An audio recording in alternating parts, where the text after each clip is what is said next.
can you? I didn't understand the difference between awareness minus Maya and awareness plus Maya. Okay. Yeah, all right. Before there's Maya. It's only the potential of creation. Well, but I mean that everything's awareness. And before the world was created, before there was any creation, there was awareness. But there was no Maya. So minus Ishvara. That's right. All right. Then, well, yeah, there is a before. Because Maya appears and disappears. Maya is not the self. So, the scientists will tell you there was a time when the world wasn't here. Won't they? Yeah, but. What do you mean, yeah, but? That's not my experience. Well, yeah, but that's true. But that's a scientifically verified fact. I mean, your experience is one thing. That's called Jiva Shristi. That's your experience. But the experience but knowledge tells us that the world wasn't here at some time. Which means that Maya wasn't here. If there's no world here, then there's no Maya. Because the world is an effect of Maya. Maya is the cause of the world. So whenever Maya is operating, there's a world. And this world, the scripture says, and science more or less corroborates it, this world lasts for 500 billion years, however long. A long time. That as it goes, it's slowly decaying. It's losing the energy that was in it. It's gradually dissipating. And at some point, the whole creation will just dissolve. Well, what does that mean? That means Maya has what? Ceased to function. They call it the night of Brahman in the scriptures. When Maya is operating, it's called the day of Brahman. That means that awareness plus Maya equals a day. In other words, the manifestation of all things. There's light on objects. But once that, because anything created is going to be destroyed. This we know. So if this is a creation, and that's what Ishvara means, or Maya means the creator, then that creation is going to end. And the reason it's going to end is because Maya has served its purpose.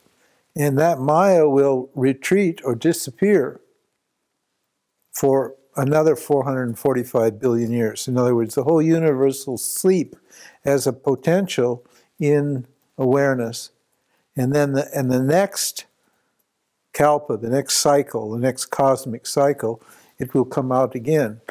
And all the jivas and all the karmas will emerge again. But they go back into seed state and they sleep inside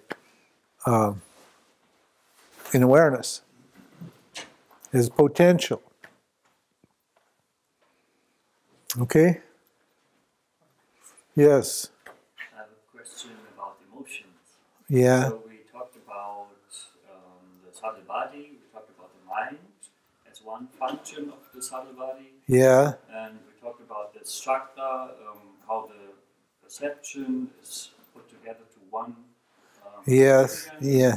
Is given to the Intellect. Yeah. who looks down to the causal body, Up or down to the causal body. Yeah. decides what to do and tells the ego what to do. And then you told us that there's a relink to the mind again, where recording emotion is produced. Yeah. So emotions are a sub-function of the mind? Yeah. That's right. That's one function of the mind. Okay, the mind has these three functions. It integrates sense information, doubting. and it doubts, it questions things, and it emotes, it creates emotions. And these emotions, are there categories of it, such as bad and good emotions? No, there's the emotions are, the bad and good are your interpretation of the emotions. Okay. And In other words, that's called jiva shristi. Jiva creates a world around his or her experience. And so if there's an emotion that's good, jiva will label it, he likes that emotion, he'll label that good. For example, revenge. Now, for some jivas, that's a very bad emotion. But for others, it's a very sweet emotion. So, yeah, okay. what's the purpose of, or what's the function of this function? Is it just for the Jiva Mukta to have an indicator that there are vasanas working when an emotion appears, or what is the function of this function in this? You mean in the subtle body? What are they good for? Every function has its purpose in this construct of subtle body. Yeah. But what's the meaning? Well, those are just stages in the chain of causation of stimulus and response. It's at the end of the emotion. Huh? No. Then the action. The action. But yeah. Although you can have an emotion and not act on it. is the emotion the purpose to support the action, to feel? Yes. I'm doing Yeah. right? Yeah. No. The emotion drives the action. So it's before the action. Yeah, it's prior to the action. So First is a thought, and then it is emotion, and then an action. It goes from mind to intellect. Back to mind, and then to. That's right, and then the ego to act. That's right. Is the doer First it goes the ego, and then first the ego is actually a thought in the intellect. Yeah. So once the intellect has decided what to do, then the subtle body creates this thought, I will do. The doer. The doer thought occurs. Now the doer can't move the body. It needs emotions to do that. So once the doer has set in action, then the subtle body supplies the emotion that's necessary for the action, and that activates the pranas and the sense organs, and the active organs, and then there's a reaction. Oh, so the emotions are the gas that runs. They're the gas. They're the gas. That's right. They're motivators. Yeah. They're movers. Your emotions drive you. But they depend on the thoughts you have. Yeah, you'll never have an emotion without a thought. You know, the thought may be buried, because I remember this whole process takes place instantly. So it goes it's going spinning, and the more vasanas there are, the faster this chakra spins. So you may not notice the thought that's behind the emotion. But when you get your mind slowed down after a while, you'll see that this is why emotional release and these therapies that deal only with emotions, without dealing with the cognitive function, without dealing with the thoughts, never work. They just calm you down for a few minutes, or an hour or two, or maybe a day, whatever it is, and then the problem comes back, the emotional problem comes back, because the underlying thought, or the thought behind the emotion, has never been exposed and addressed. But I could emote about one thing, about one object in different ways, according to the guna, what is working. That's right. Dominant. That's right. According sometimes the thing don't touch me anyway. It's very far away. Even it could be a problem, but I don't feel like a problem. And then on another day, maybe it just brings me up. It's the same thing, but just on different times. Is this the gunas working? Yes. Yeah. Everything is the working of the gunas. Tomorrow we're going to unfold the teaching of the gunas.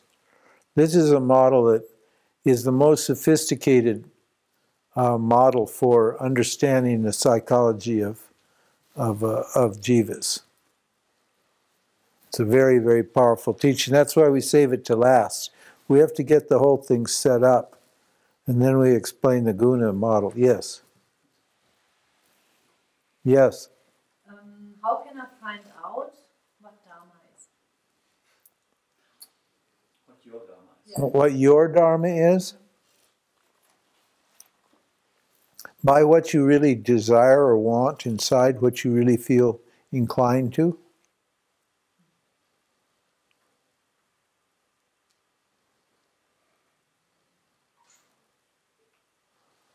Huh? Yeah, like some women, for example, feel the need to be mothers. Huh? So their dharma, so they need to, so they become mothers. Then that becomes their dharma. Others feel the need to be. Somebody may feel the need to go into business. When I was young, I had a little friend, and all he was interested in was money. He worked all the time. He stole money. He did everything he could. He sold Kool-Aid on the street, and he used to bury the money in cans near his house. And he died a multimillionaire years later. And he was still pinching pennies and chasing money when he was like 70 years old. That was his, he had a money vasana, and his nature was to make money. He was an entrepreneur or a criminal. That may be your nature. And so you follow your nature and you become a great criminal like John Gotti or Al Capone or one of these guys. They don't want to do any honest work, huh? Or what? A manager, or an artist, or whatever. Yes. But it could be that the term is so complicated because in the Swadharma there could be that there are many contradictory tendencies. Well, that's right. And so you cannot say what the Dharma is, a bit of an artist, a bit of a criminal, a bit of a so you can see how to come through. Yeah, well, whatever desire is coming up at the time is Ishvara functioning through you and asking you to play a particular role. Your Dharma is the role that's associated with your unconscious or subconscious needs, with your karma. Now there comes a point where your Dharma becomes a seeker. And then there are rules and laws and you play a particular role called seeking. That happened to me. I was a businessman. All I did was chase money. And then I had a big epiphany and I became a seeker. I sold my business. I just dropped out completely. I just left the life totally. There was nothing left of that life. And I just started off seeking, and so then I followed the Dharma of a seeker. Then when I found out who I was, I couldn't seek anymore. So that Dharma disappeared. Understand? Yes? What's the difference between vasana and samskara? Oh, that's a good question. Vasanas are the single or simple effects of an action. We call them the fragrance of the action. The word vasana means a fragrance. Like a perfume is a vasana, a fragrance. So whenever you do an action, it leaves just a trace in consciousness. It leaves a little smell or a whiff in consciousness. And samskaras are groups of similar vasanas that cluster together to make a complex. In psychology, they used to call it a complex. She has this complex or that complex. It means a group of similar thoughts or ideas that make up a particular character trait, like a dharma. Like artists always have the artistic samskara. There are always certain thoughts that all artists share. And it's not just a single vasana, but it's a group of vasanas that come together to make up your character. That's called your samskara. Okay? That's a good question.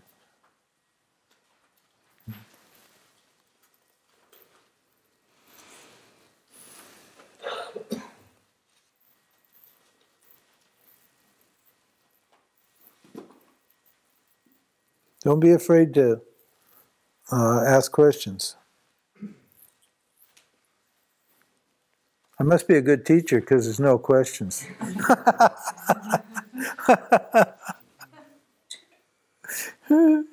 Yeah, Andreas. So why is the point for me?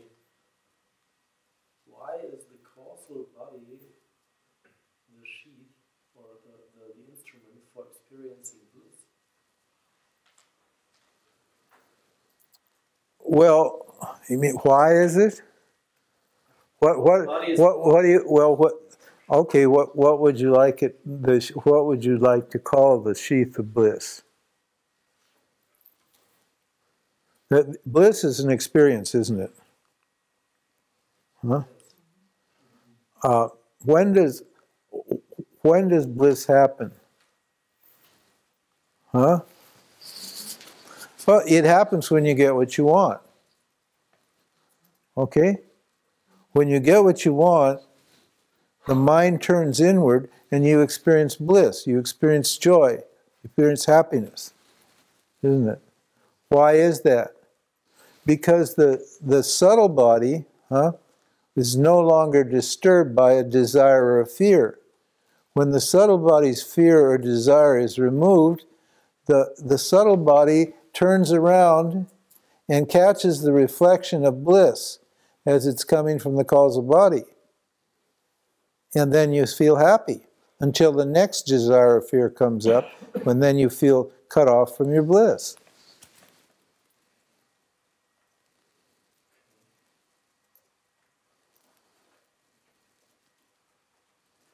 When you go to sleep, what do you experience? Bliss.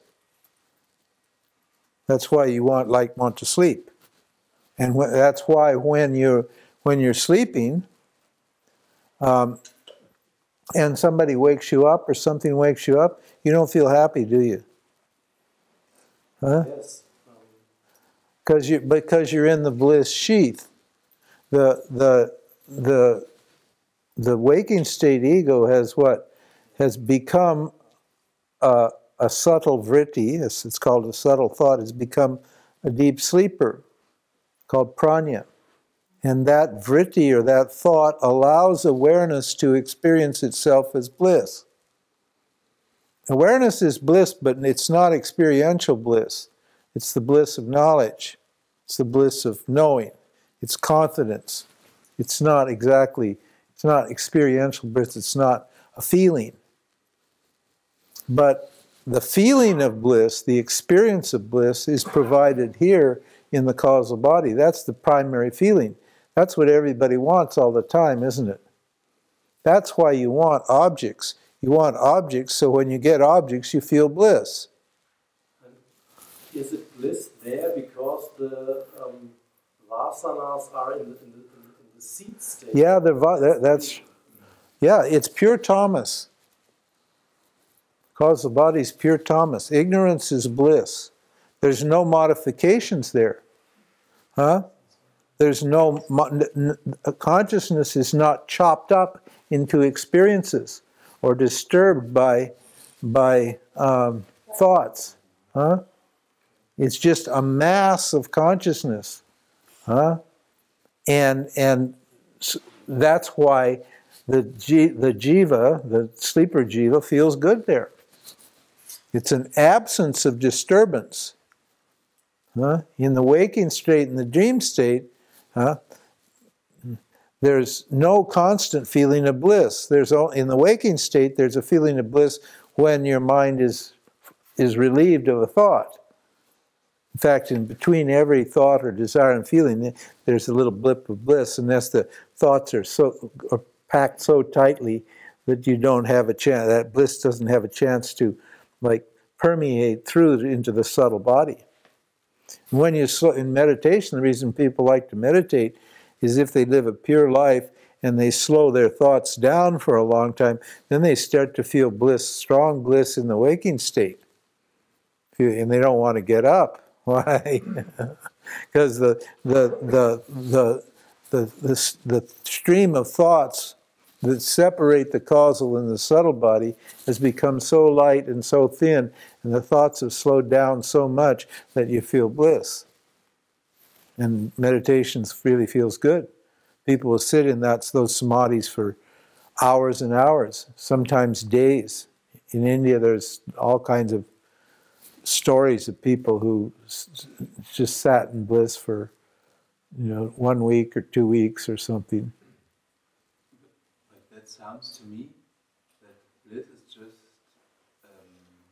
possible to feel by jiva. Yeah, that's right. It is. It's the self appearing as a jiva experiences the bliss. Because the self is a non-experiencing witness. Yeah. So it's not interested in feeling good or feeling bad. It doesn't, huh? It is what makes the experience of bliss known. So when the jiva is feeling blissful, awareness is illuminating that feeling of bliss in the jiva. In the direct path, they say you are deep sleep. Well, what does that mean? That's a difference to this. Well, it depends on what they mean by deep sleep, and I talked with Greg Good about that, and I've been reading Atmananda. I still got some more of Atmananda to read, trying to figure out, because Atmananda talks about the self as if it were deep sleep, but I think they are using that as a symbol. I think it's something like you have this bliss experience every night, and that's right. And there you're one with yourself. There you're one with yourself. With other words, you're not one with awareness. You're one with the causal body. There's an experiencer in the deep sleep. Because that's an experience. There's an experiencer and there's an object of experience. The object of experience is bliss. That's called the bliss sheath. The direct path people are only interested in the experiential aspect of awareness. They're trying to get the jiva to understand that the experience of bliss is going on all the time, which it is. They're not interested in going beyond bliss. That's the cell. That's the of the direct path. You can find the bliss that's experiential bliss that's going on all the time in you. But we're not interested in that bliss. We're interested in knowing, the knower of the bliss. Because experiential bliss is only in deep sleep are you going to get constant experiential bliss, or in Nirvikalpa Samadhi. The problem is that deep sleep and Nirvikalpa Samadhi end. So that kind of bliss is not helpful for us, is it? Because nobody wants, temporary bliss. Pardon? Better than nothing. It's better than nothing, yeah. Yeah, that's right. It's better than nothing. It's better than a poke in the eye with a sharp stick. Yes. I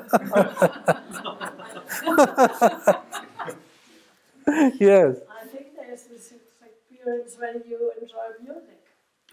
Yeah, that's a bliss sheath. Exposition or yeah, sure. Even nature or sunshine. Or absolutely, that's a bliss sheath. We call that Vishayananda. Ananda means bliss. Ananda, anda means not ending. Ananda means bliss. It's an experience where there's no end, or apparently no end. It's an experience of fullness. And we call it Vishayananda because what? It's awareness, right? The bliss of awareness that's reflecting on the causal body when your needs are being met, when your desires are being fulfilled. See, when you have a desire to listen to music, then the music comes, then you're satisfied, and then you feel bliss all along as it goes. You can feel blissful for hours listening to music. Right? And that bliss is not coming from the music. It's because I might listen to that music and not feel blissful at all. You know, these kids playing, their boom boxes and their rap music, and they're in bliss. Huh? But if I listen to that, I'm immediately angry. So it's obviously not the music that they're experiencing that's causing the bliss. It's the causal body that's causing the bliss. And since they have vasanas for that kind of music, when those vasanas are being satisfied, they're in the bliss sheath. They're experiencing bliss.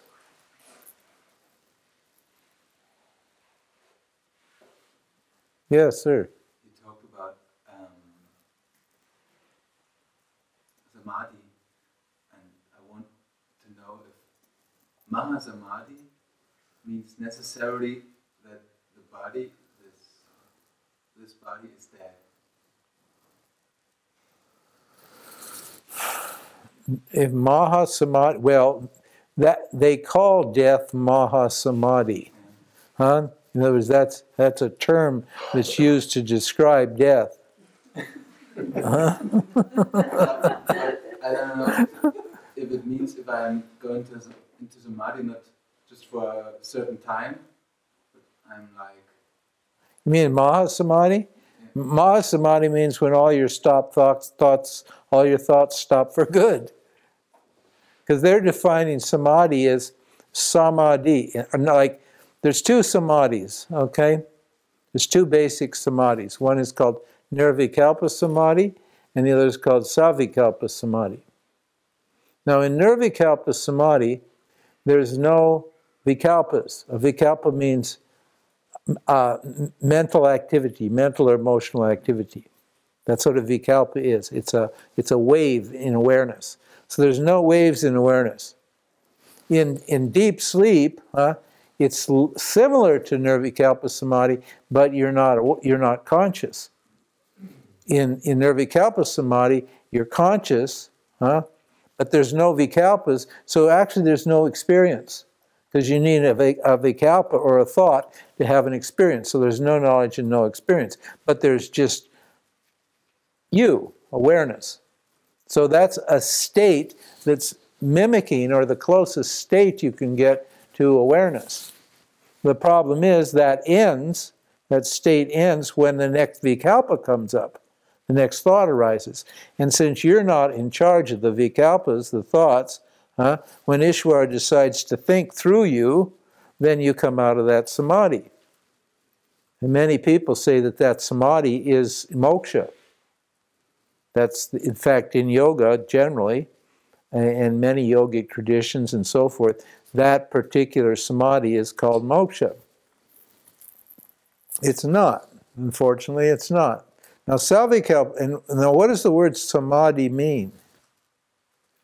You have to look at the word. It's a compound word. Sama and di. Di means buddhi. Buddhi means the intellect, the subtle body or the intellect. So buddhi, and sama means equal. So that means equal intellect. Now that we're not done with this unfolding of this term. Equal. What does equal intellect means? It means that intellect, a subtle body that sees everything as having equal value. That values everything, Without likes and dislikes. Yeah, that's right. There's no likes and no dislikes involved in it. It's not judging what it sees.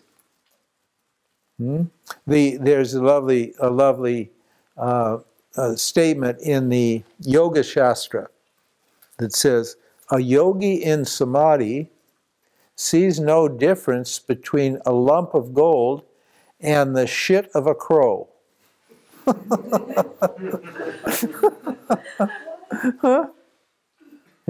There's a lump of gold and a crow shit, and the yogi sees no difference. So he thinks, I'll go to the bank, I'll take the crow shit. Put the crow shit in the bank. Take the gold to the bank, but I'll take the crow shit too because I don't see any difference. No, that's not what it means. He knows this is crow shit, and he knows this is gold, but he knows they're both nothing but what? Awareness. Appearing in different forms. So that's what samadhi is. When you look and see everything as awareness, then what? There's no like or there's no dislike because all things are equal. Now, savikalpa samadhi means samadhi with thoughts. In other words, there are things to see. That's called savikalpa samadhi. There are all these different objects, but you don't value them differently. In nirvikalpa samadhi, there's no objects to see because there's no vikalpas.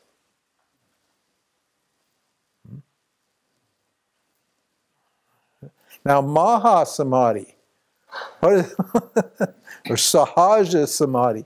Sahaja samadhi means, right, constant samadhi, or then your natural samadhi.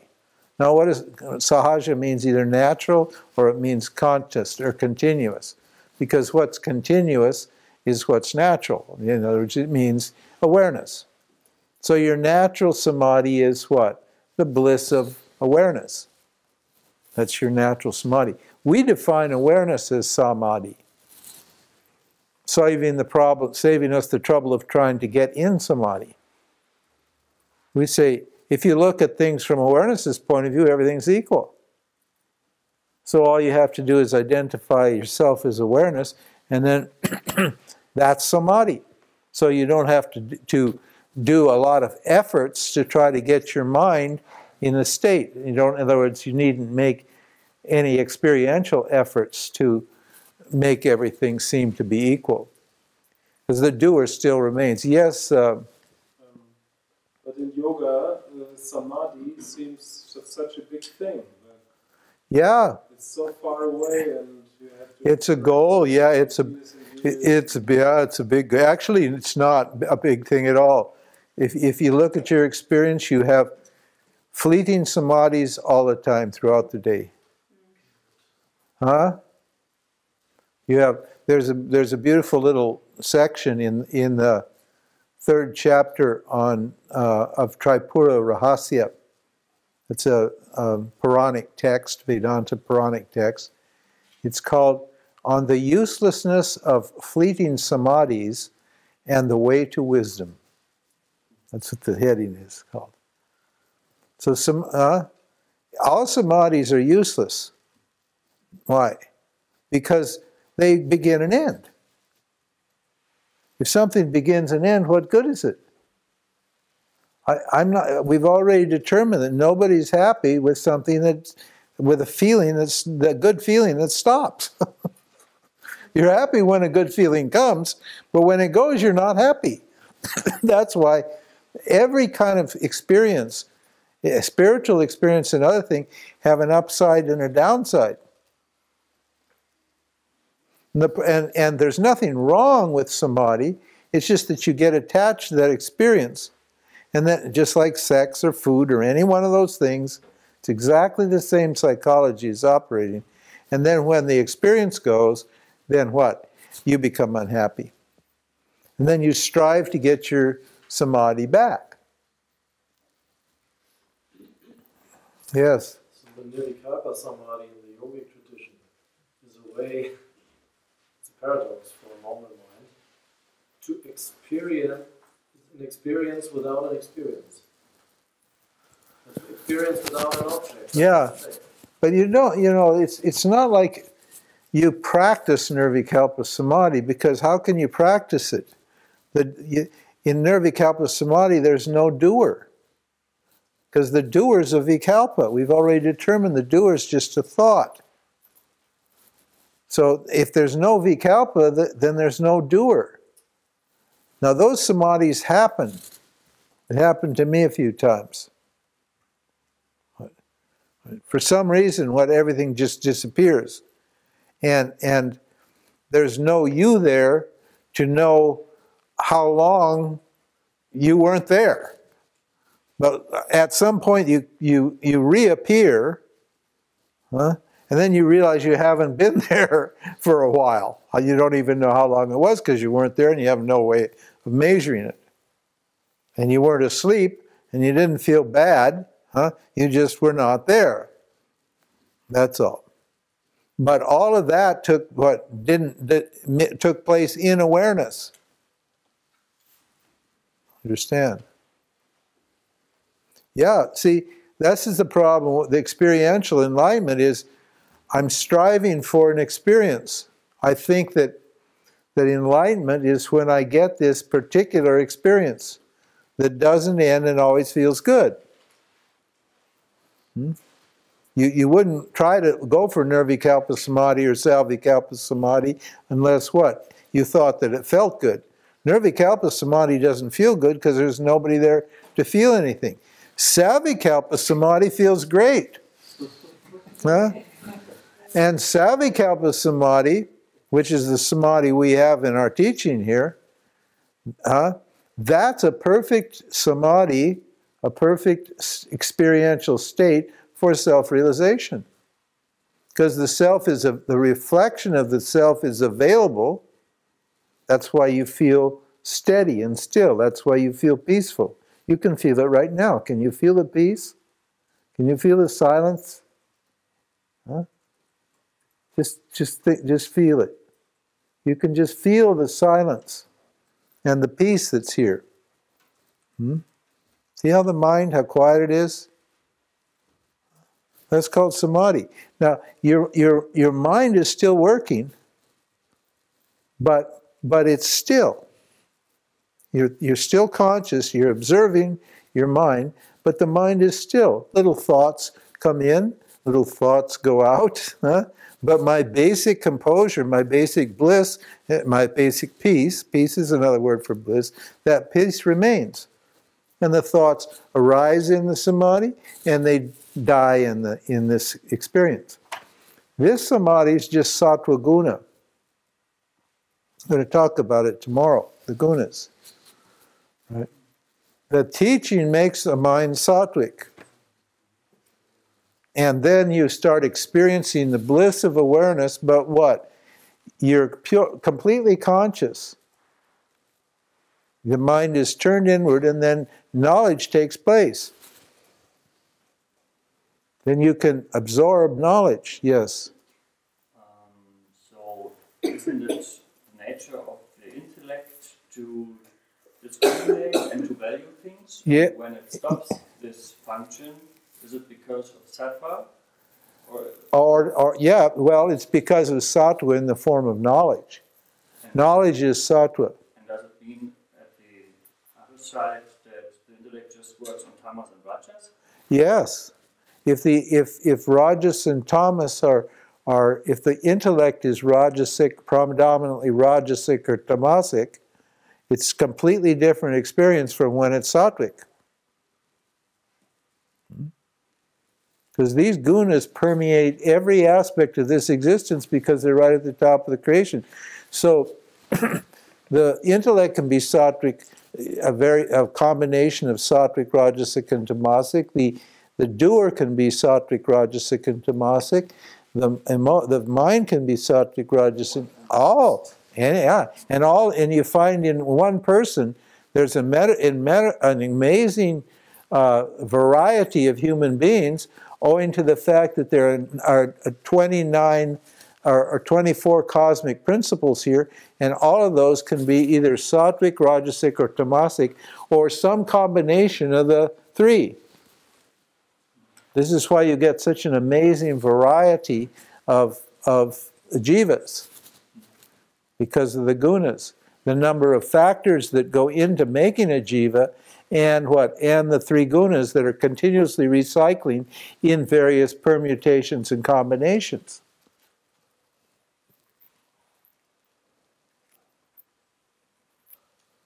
I had one more thought about that. Oh, Maha. Oh, so Savikalpa is perfect for moksha, because you're in the presence of reflected awareness, and your mind is sattvic, which means the reflection of awareness and is non-different, is non-separate from awareness. In other words, by meditating on the reflection, you can gain the knowledge of awareness in that samadhi. This is why Vedanta says yoga's fine. It's an indirect path. We call it a leading error. It's an error, but it leads you to the self, but indirectly. Because you don't know that you're going for moksha. I mean, you think you're going for moksha, and you think it's experiential, but you don't know that moksha is knowledge that I'm awareness. But after you've been in this samadhi for a while, and it hasn't been made perfect, and you switch from you haven't been able to make the samadhi perfect, you switch from an experiencer to an inquirer. You start asking questions. You say, what the hell is this? This is weird. Who's trying to make this samadhi permanent? And what is this self here? And what is the reflection? And who knows this thing? You start to think. And when you start to think, then what? Then knowledge can come. Ramana, he fell in that Savikalpa samadhi state when he was 17. And for some reason, it's quite unusual. Because when you practice samadhi, when you go for samadhi, you're just going for experience.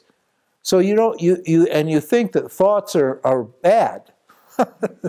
Huh? You're told that thoughts are the enemy. You want to get rid of the thoughts. But knowledge comes in the form of a thought. So even if the knowledge I'm awareness arises in that samadhi, you'll dismiss it and you'll stay with the feeling of the samadhi. Because you're only interested in the experience or the feeling. And you'll ignore the knowledge that's there with the feeling. Because with every experience, the knowledge and the experience are sitting there together. But since you value only the feeling, the emotional side of the experience, you discard the knowledge. Now in Ramana's case, he had the experience, and what did he get? He grabbed the knowledge. That's what he says. If you read his story, he said, and then he wasn't discussing all the feeling, huh? That wasn't what he said. And then I realized that I was what? Awareness. I was the self, he said. And when the samadhi ended, the knowledge didn't disappear. That knowledge is permanent. Experience is impermanent. So knowledge is always good. No matter what you're feeling, knowledge always works. And you should operate your life on the basis of knowledge, no matter how you feel. If you operate on the basis of knowledge, you'll never go wrong. But if you operate your life on the basis of how you feel and your feelings, you'll always be emotional. And you'll never be satisfied or happy. Because this whole creation is made out of knowledge. And knowledge is the greatest bliss. There's no bliss like the bliss of knowledge. That bliss is total confidence. Total absolute confidence in yourself. No matter how you feel. No matter how good you feel or how bad you feel, you're totally okay with yourself. Because you are yourself. Yes, Andreas. Early satsang, you said enlightenment or liberation is not the experience of freedom, it's the freedom from experience. Yeah. So there is... And it is experience of freedom too. There is the experience of freedom, but this refers to the experiential bliss which comes also from the causal body. Yeah. And there is freedom from experience. Both. And this is not an experiential bliss, it's the bliss of knowing. That's right. I'm the knower of all ever-changing experience. Yeah, that's right. It's the bliss of knowledge. And that bliss of knowledge is total confidence. That's why when you meet these Mahatmas, they're totally relaxed and totally confident. And anything that happens, good or bad, they don't move. They're just like rocks. In fact, Christ said that, a very beautiful statement by Christ. He said, on this rock, I build my church. Now, Now what rock was he talking about? The self. Duh. His life, his subtle body is what? Is built on the self. It doesn't change. Right? This is why even when they're tormenting him, he says, hey, forgive those people. They don't know what they're doing. Because his life, his subtle body, his jiva, is what? Situated in awareness, on awareness, as awareness. He says, I'm my father, awareness, and I, the Jivatman and the Paramatman are one. This little self that I think I am here and this big self are one self. It's just the same self. And that's a rock. That's knowledge only. Yes, sir. So either we have to commit to lifelong learning of the scriptures and meditating. No, don't, please. Do not commit to lifelong learning of the scriptures and meditating. We can be committed to knowledge, however it comes. Be committed to understanding. So I said, because knowledge is the only thing that sets you free. That's where the power is. That's where the freedom is, in the knowledge. You can read scripture till the day you're done, for 500 years, and never get any wiser. The ashrams in India are full of idiots who know the scripture right and left, and they're full of meditators, who are dumb as a loaf of bread. Seriously.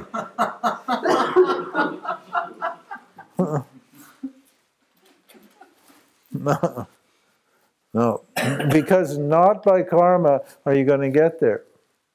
Not by meditating, not by studying scripture you're going to get there. Now, you may get there while you're meditating or when you're studying scripture, that's possible. But those actions will not guarantee the result of moksha. Unless you're an inquirer, unless you're always asking, who am I? Unless you're a discriminator. Who am I means what? Is the thought that I'm thinking right now, is the thought of who I am that I'm thinking right now in harmony, true to my nature, or is it not? That's called discrimination. That's called inquiry. If you want to do a practice, that's the practice.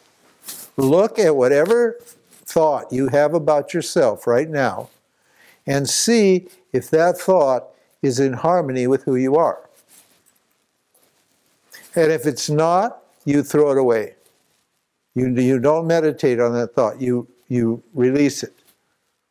You let it go. You say, sorry, not me. And you turn your attention to awareness. And the only access to awareness is through knowledge. That's why we're teaching you. The reason the only access to awareness is through knowledge is because you're already awareness. You're already awareness and you're already experiencing awareness. You're never experiencing anything other than awareness, always. So, if you're, so all I have to do is think I'm awareness, and then my mind goes there and I start to experience and understand that I'm awareness. I take it off the thought, I'm small, inadequate, I want, I don't want. This is the basic thoughts, That's the jiva thought. I want and I don't want. And the truth is, I'm not a wanter. I'm free of wants. So when you find yourself saying, I want, then you look and then you think, who wants? Who wants? Do I want? No, I don't want. I'm awareness. I'm whole and complete. Huh?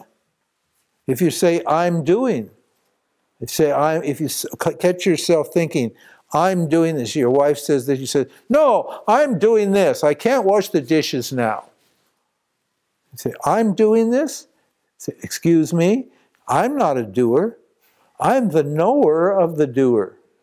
So I can't, And immediately you stop thinking that you're the doer, and then you see that you're the awareness.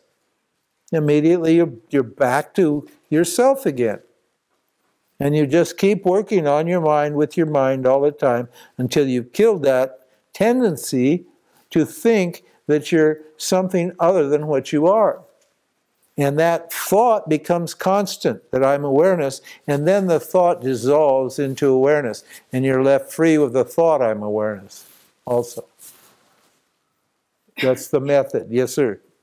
We talk about knowledge. It seems to me there are different kinds of knowledge. Yes, there are. The one we are talking about related to intuition? No. Intuition is unreliable. The knowledge you get from intuition comes from the causal body, and it's unreliable. You can have the same intuition, a different intuition about the same thing at different occasions. You can't count on that. That's not knowledge. Intuition is not. Knowledge is what is always good, which you can always count on, which doesn't change from one moment to the next. Well, it depends on the knowledge, doesn't it? What's that? The knowledge. Well, now we're to rationalize my feelings. But this is not a knowledge, actually. No, that's not knowledge. No. By knowledge, I mean, okay, there's knowledge is the definition. There's two kinds: direct and indirect. And there's relative and absolute knowledge. Now, knowledge of anything in samsara is relative. It's subject to time and space and change. You could call it information, actually, except knowledge of the cosmic principles.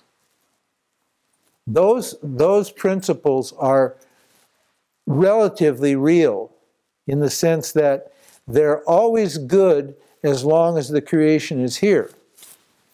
When the creation is gone, then of course that knowledge is not any good. But since this creation lasts for billions of years, the knowledge of any one of these dharmas or tattvas, these principles, is called knowledge. But that's relative knowledge because it's relative to the field of existence, to the presence or absence of the relative to the apparent reality. Now, absolute knowledge is knowledge of what? Awareness. Because awareness never changes. Awareness is always present, and awareness doesn't change. Right? So that knowledge is knowledge you can count on. It means you, awareness, are always present and you never change. That's all the knowledge is. And now, you can't forget that knowledge when you understand that what awareness is and that you're awareness. Why? You can forget relative knowledge. Why? Because the object of the knowledge may not be present. If the object of knowledge is present, then the knowledge is present. But when the knowledge is what? The object's not present, the knowledge may not be present. But tell me when you're not present. There's never a time when you're not present. You're always present. Which means the knowledge is always good. And once you know that it's me, then it's all over. But if you think it's the knowledge about something other than me, the one who's always present, then you can forget the knowledge. You can't actually forget the knowledge when you know it's you because you're always present. So actually we talk about knowledge about the subject. Knowledge, that's right, it's a knowledge of the subject. And the subject is always present. It's very simple, actually. It's so simple, huh? People say, oh no, it can't be that simple. they want it very subtle or complicated, or they want it some experience or something like that. And everybody that gets moksha, and a lot of people have been getting moksha through this teaching in the last years, they'll all tell you the reason I didn't get it because it was just too simple. It was too obvious. In fact, in the Bhagavad Gita, it's called the royal secret, and that's a kind of joke, right? Because this is the most valuable thing in the world. Now, like say I've got a really expensive ring, you know, I spent $50,000 on it, and now I wouldn't leave that ring sitting in the satsang room, would I? Because these spiritual people will steal it from me.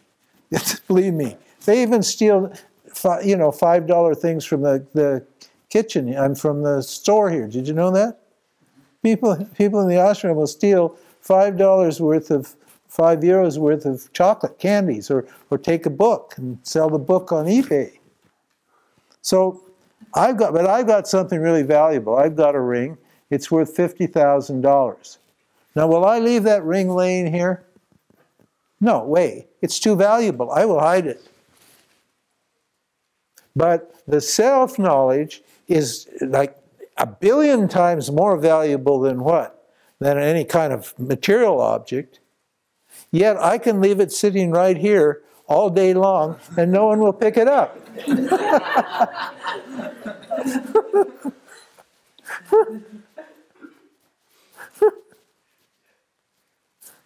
Because what we want is experience or knowledge of something other than me. That's why we call it the royal secret. It's hidden in plain sight. It's you. That's why I said, don't go studying Vedanta, study you. This is a picture of you. Don't study Vedanta, study yourself. This is a means for studying yourself. Vedanta is the eyes. It's the third eye. We call it jnana chakshu. It's the third eye. It's the eye for seeing yourself. Since you can't see yourself with these two eyes here, you need a third eye, and the third eye is the teaching. And when you expose your mind to the teaching, that what gives you the vision of non-duality. It gives you the vision of who you are. Assuming you're qualified, assuming that the teacher is a competent teacher. So, yes, Andreas. So the jiva thinks that he's experiencing objects, while actually awareness is experiencing itself in the form of objects. It's experiencing self without objects and in the form of objects. Apparent objects. Apparent objects.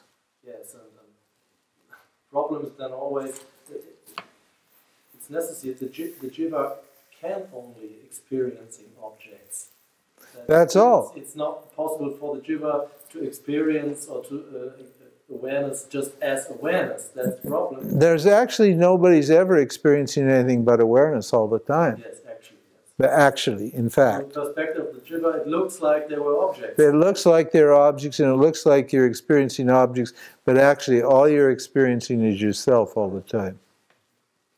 And you ascribe your experience to objects, to situations and places and times and so forth and so on. But actually you're only experiencing yourself 24/7. You're never experiencing anything but yourself. See how funny it is? It's really funny because I want to have a particular experience that will what? That will give me what? That will make me happy. But the happiness I'm already experiencing. It's myself. Because when you get what you want, then you start experiencing yourself. But you're experiencing yourself before you get what you want. See? You're always experiencing only yourself. Yes. Yes, sir.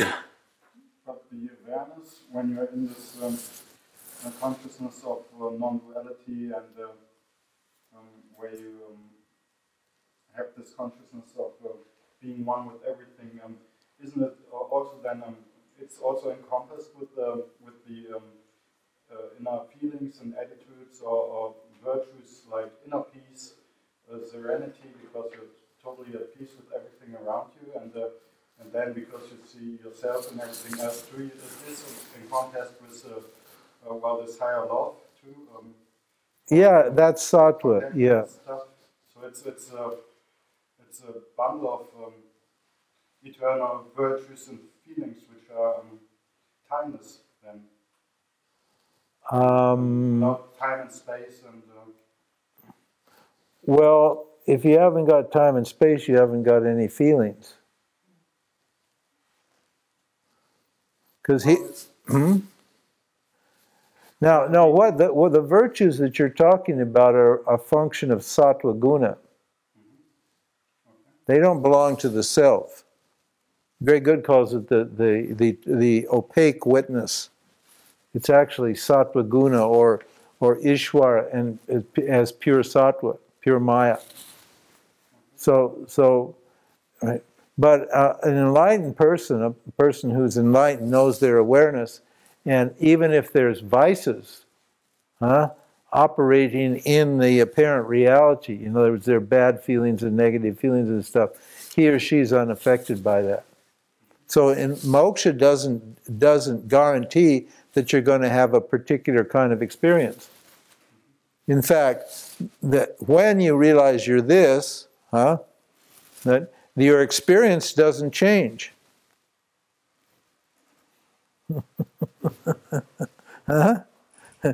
Karma and Ishvara doesn't know you're this. So karma and Ishvara keeps going right on as before. Maya keeps functioning as before. Your karma keeps functioning as before. You've just what? Stepped out of the dream. But everything in the dream stays the same. Until what? When you have stepped out of it, in other words, when you've understood that you're awareness, then you no longer feed the vasanas. And when you don't feed the vasanas, they burn up. And as they burn up, then your experience changes.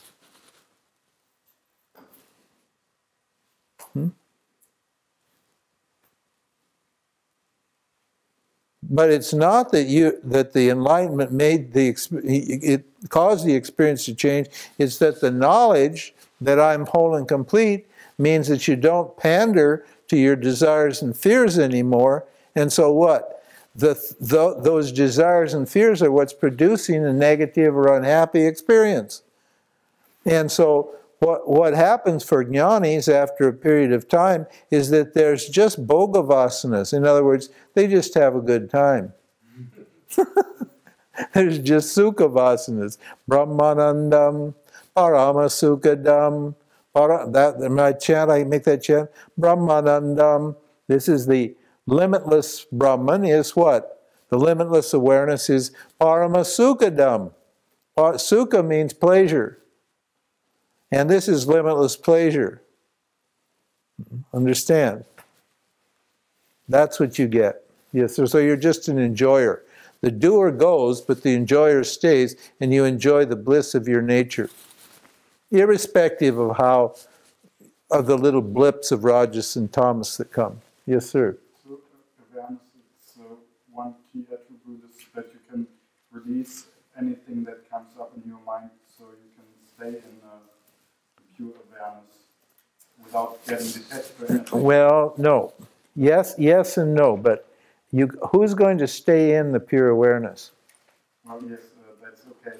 Yes, you're always capable of... See, because you're thinking of it, you think the jiva is going to go up here and stay in the awareness. No, it's not. It's not aware. It's knowledge. You know that I'm awareness, and so the knowledge keeps you from what?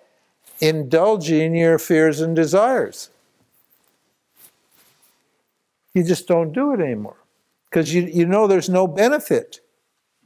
Huh? The jiva always thinks that when you're ignorant, you always think there's a benefit.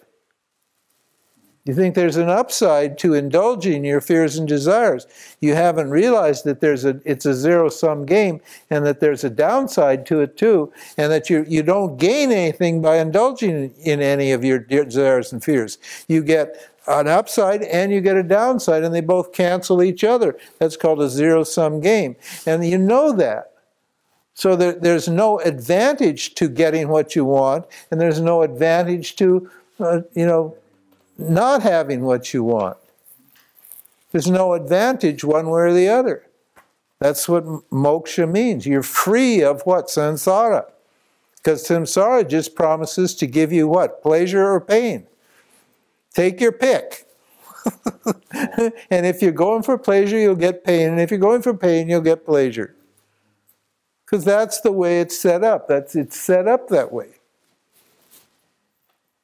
Now, jiva doesn't want to believe that. When you're ignorant, you feel like, you deserve a lot of pleasure. And so everything you do is to get pleasure for yourself. And in the process, you get a lot of pain. You reap a lot of suffering. Because that's the nature of the field. This Dharma field, that's its nature. Okay? But see, the language, if you look at you were right with the idea, but your language was dangerous language. It was experiential and dualistic. And you were expressing knowledge in an experiential and a dualistic fashion. And that can be very dangerous. Because it keeps the jiva alive. So, it's a good question. One question to the enjoyer in the Panchadasi. Yeah. Is written true renunciation is letting go of the idea I am an enjoyer. Yes, that's right. It is letting go of the idea that I'm an enjoyer, but it's not letting go of the enjoyer. The enjoyer, the doer and an enjoyer remain. For a jivan mukta, there's no doer, there's only an enjoyer. The reason it says that is because the doer's doing to enjoy, isn't it? So they're talking to the doer and they say, well, you better give up the idea of enjoying, because it's a zero-sum game. You're not going to only get joy, you're going to get what? Pain also. You're going to get dukkha. Parama sukha, parama dukkha. You're going to get dukkha. Dukkha means pain.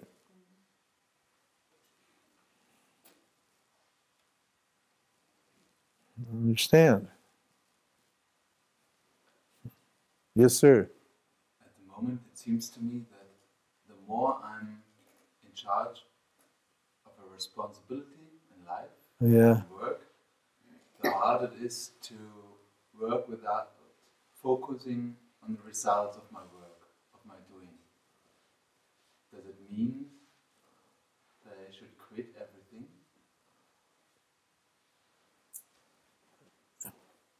Why are you focusing on the result? Why not just focus on the action and take the result as prasad? As what? As a gift. Quitting work won't change anything.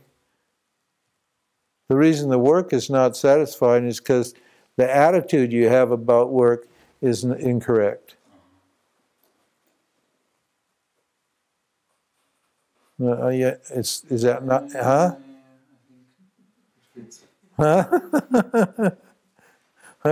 No matter, if you're doing work now, you'll be doing work tomorrow, because you've got Rajo Guna.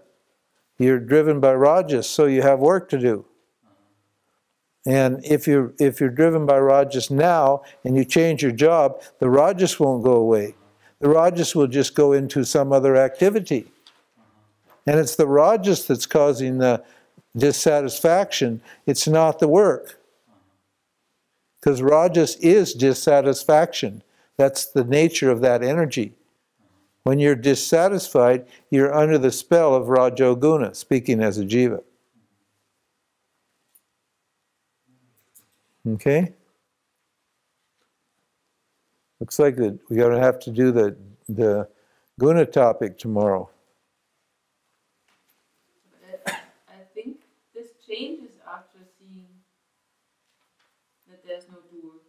So the rajas go down. Yeah, that's right, sure. Yeah, knowledge kills the doer. It kills doership, let's put it that way. It kills the idea that you're a doer. Doing still happens. But once you're full, then there's no real reason to do things. There's no reason not to do things, but you're not driven to do things. Understand? This is why enlightened people are lazy. Even though they're active, they're quite lazy.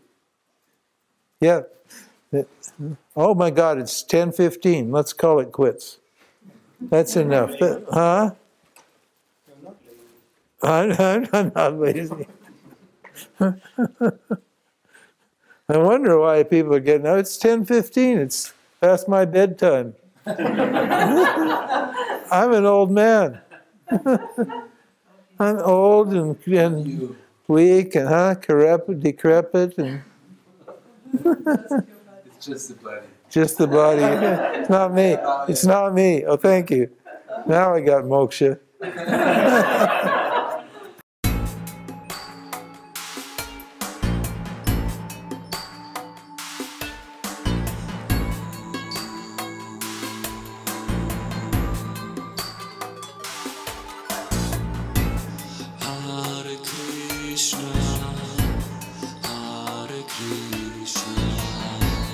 Krishna, Krishna.